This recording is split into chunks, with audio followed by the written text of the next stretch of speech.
ప్రముఖ YouTuber Kola Chandrasekhar Sai కిరణ్ను arrest చేశారు పోలీసులు.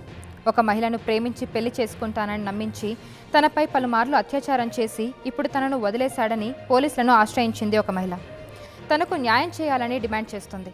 దీంతో పోలీసులు సాయి కిరణ్ను అరెస్ట్ చేసి చెంచల్గూడ జైలుకు తరలించారు. 2021లో సోషల్ మీడియా ద్వారా పరిచయమైన ఇరువురు గత కొంతకాలంగా ప్రేమించుకుంటూ ఉన్నారు. ఈ తరుణంలో సాయి కిరణ్ ఆ యువతిని పెళ్లి చేసుకుంటానని దగ్గరయ్యాడు. అంతేకాదు, పెళ్లి పేరుతో ఆ యువతి దగ్గర ఉన్న బంగారాన్ని సైతం తీసుకున్నాడు. ఇక పెళ్లి చేసుకోవడానికి 3 కోట్ల రూపాయలు ఇవ్వాల్సిందిగా సాయి కిరణ్ కుటుంబం ఆ యువతిపై వేధింపులకు దిగారు. ఇక ఇరువురి మధ్య పెళ్లి ప్రస్తావన వచ్చేసరికి కులం పేరుతో ఆ అమ్మాయిని దూషించాడు. పెళ్లికి మొహం చాటేయడంతో ఆ యువతి నార్సింగి పోలీసులను ఆశ్రయించింది. కేసు నమోదు చేసుకున్న పోలీసులు వైద్య పరీక్షలు నిర్వహించి చంద్రశేఖర్, సాయి కిరణ్ సహా యువతిపై వేధింపులకు దిగిన కుటుంబ సభ్యులను చెంచల్గూడ జైలుకు తరలించారు.